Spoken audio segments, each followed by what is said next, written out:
thoughts.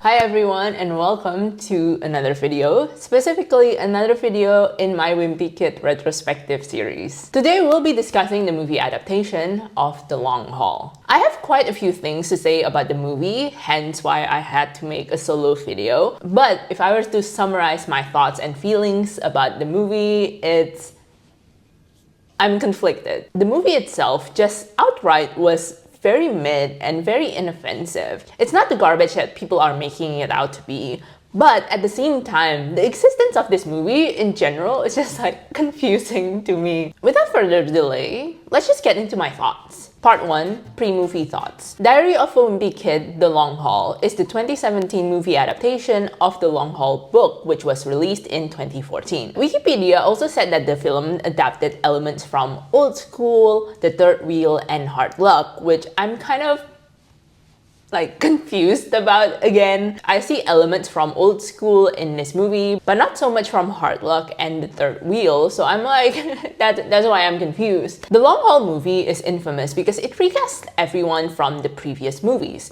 And this was a very controversial decision because a lot of people, like myself, love the casting in the previous movies. The loudest outcry actually came from the fact that Devon Bostick didn't return as Rodrick and was replaced by Charlie Wright. This recast specifically launched a campaign called #notmyrodrick, which I thought was kind of mean because the movie hadn't even been released by then. So a lot of people are just making assumptions based on trailers and pictures about Charlie Wright's portrayal of Rodrick. And this whole thing kind of rubs me the wrong way because even after watching the movie, I don't think Charlie Wright was a bad Rodrick. He was pretty good with what he was given. But this backlash was so bad that Charlie Wright released a video on YouTube talking about the impact of this hashtag on his mental health. When I was watching the video, I was like, why the hell did he receive death threats for playing Rodrick? For Rodrick! People are so jobless sometimes. I think the weirdest thing as well is that a lot of people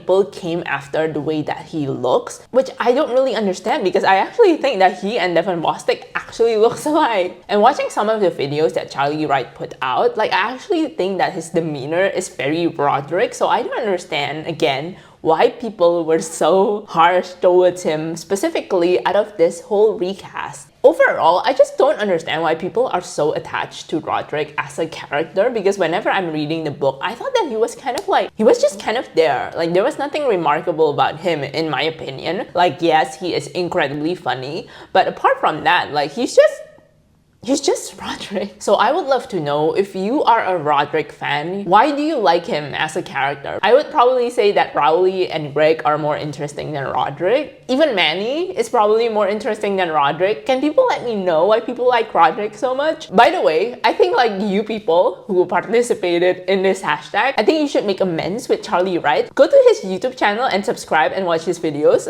Some of them are actually pretty fun. And he's also part Asian, so I'm like, I need to support my fellow Asians. And a side tangent as well, I know this is a video about Wimpy Kid, and Wimpy Kid is just a book series about middle schoolers being silly and stuff. I don't really like the way that people also came after Charlie Wright's Asian features because it's a very targeted and very racial attack that I think people need to be more conscious about. And I think this is made worse when you actually realize that he is Asian. I will also say, even if Charlie Wright is fully white, it's still very awful to mock him for looking Asian, as if having Asian features makes you ugly. So I would say avoid those kinds of comments. In general, just avoid commenting on people's appearance, especially with kids, especially because Charlie Wright himself was probably a young man when he was cast as Rodrick. Just don't make fun of people's appearance. I think that is such a jobless behavior to be mocking people's appearance. I know this video is supposed to be about the movie, but so much of the discussion around this movie surrounds the recasting, especially the recasting of Rodrick. So I felt the need to kind of talk about this, and also just to raise awareness overall with the way that you are using your words, especially when it's directed to young actors or child actors. Let's get back on track. I do have to say that I was one of those people who wasn't really happy with the recasting of the Heffleys and also all these characters. That's because I have an attachment to the old cast, but I was also like, you know what, it's fine. By 2017, I've already outgrown the age group of the franchise, and I just don't feel compelled to watch the new movie because I thought the previous 3 movies wrapped up the story pretty nicely. So when the movie got released, I just didn't watch it. My existence is not impacted by the existence of the Wimpy movie. See, if you don't like something, just don't watch it. Protect your peace. At the same time, I also understand why 20th Century Fox wanted to make another Wimpy movie. Like, it's a very lucrative franchise and the books were still pretty popular by then. I also understand why they had to recast the characters. The younger cast like Zachary Gordon and Robert Capron, they're already too old by 2017 to play middle schoolers. In general, working with child actors is pretty tricky. Like, I worked on this children's show back then, and then one of the things that they pointed out is that if we're going to make a second season of the show, they have to make it within like 1 or 2 years. As you can see with like Stranger Things, right? Like, if you wait 3 years, the actors will look so much different than the characters were in the previous seasons, and it'll look very glaring. And the previous Wimpy movies dealt with this by allowing the actors to grow up alongside the characters. And I thought this was a great decision because it meant that Greg was allowed to retain his character development from previous movies. But unless the filmmakers want an older Greg, who is in high school by then, they have no choice but to recast Zachary Gordon and the others. A part of me, however, couldn't help but think, like, would it be a good idea to keep Rachel Harris and Steve Zahn as Susan and Frank, respectively? But then I thought it would be a bad decision because The Long Haul didn't retain Greg's character development from the previous 3 movies, so it would be confusing, I guess, for like the audience or people who are coming back to these movies to see like the same parents but Greg regressing in terms of his character development. And that is actually one of the biggest questions that I have when it comes to this movie, whether or not The Long Haul is a sequel or if it's a soft reboot. And I cannot give you the answer because if I recall correctly, the Heffley's house is still the same. We don't see the actual house, only Greg's bedroom, but I feel that the bedroom is still the same. But I have to say that the vibe that I got after watching Dog Days and then going into this movie, it gives the same vibe as the books in that everything is resetted and everything is back to the status quo by the next installment. If you pay attention to the credits, Jeff Kinney is also named as one of the screenwriters for this film. So maybe it was his decision to make these films feel closer to what it is in the books, in that each entry is a standalone episode. We'll never truly know if that was the direction they wanted to take because the next movies that were to be made with this cast were cancelled because of the poor reception to The Long Haul and the bad box office returns. We don't have any way to know whether this new Greg's growth will be carried over to the next installment. Alas, guys.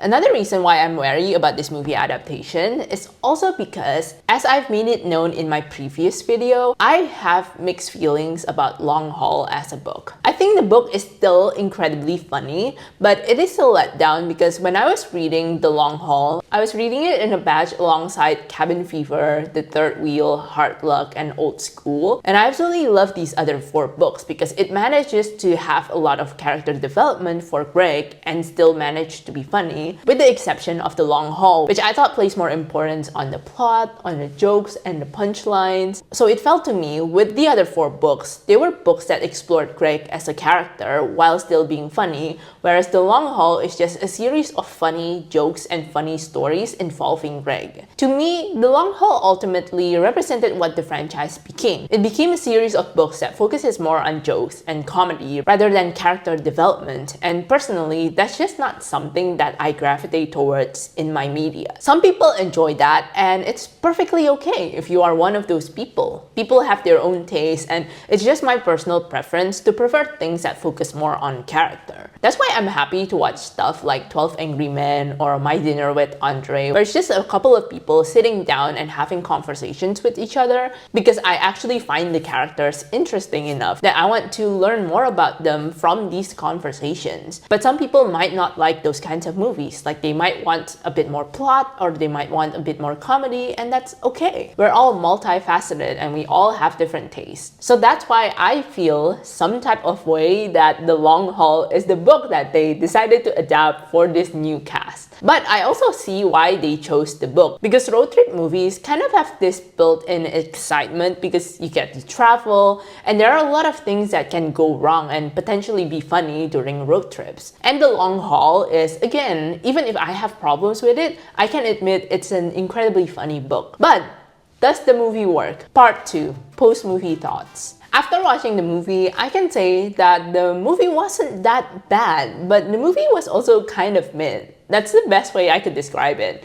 My expectations were so low, like it was really on the ground, that I was surprised I was quite entertained when watching the movie. However, there were a lot of like poop and gross out humor, and you know what, like poop is funny, but there's a limit. There's a limit to it. But all things considered, I have to say that the movie worked a little bit better for me compared to the books. I thought that the movie did a pretty good job of exploring Greg as a character. It felt like Greg had a bit more agency in this movie compared to in the book, where it felt like Greg, and by extension the Heffleys, were moved around according to where the plot wanted them to be. In this movie, Greg actually grew as a person, which I, again, appreciate. Likewise, I also think the other characters also had a bit of growth too. I also like that this movie explored Greg's and Susan's relationship. I just wanted to have a nice family trip where we all spent time together. But you don't care about that. Well, you don't care about the things that I love either. In the previous 3 movies, Greg had significant development in his relationship with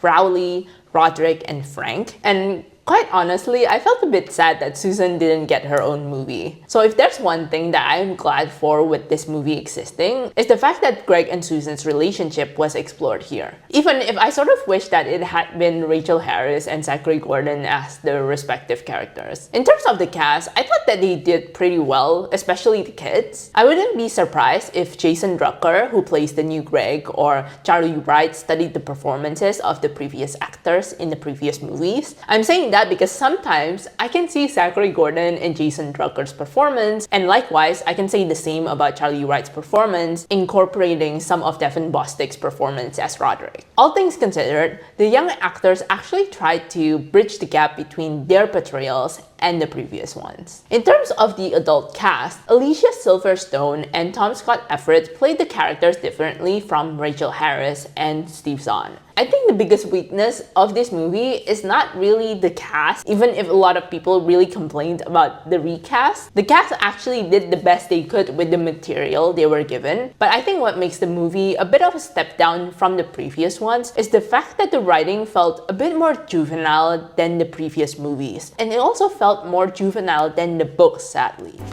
Player Expo is only 2 inches away from Mima's. Not sure that's how maps work. I thought Mima's was just 2 inches from Player Expo.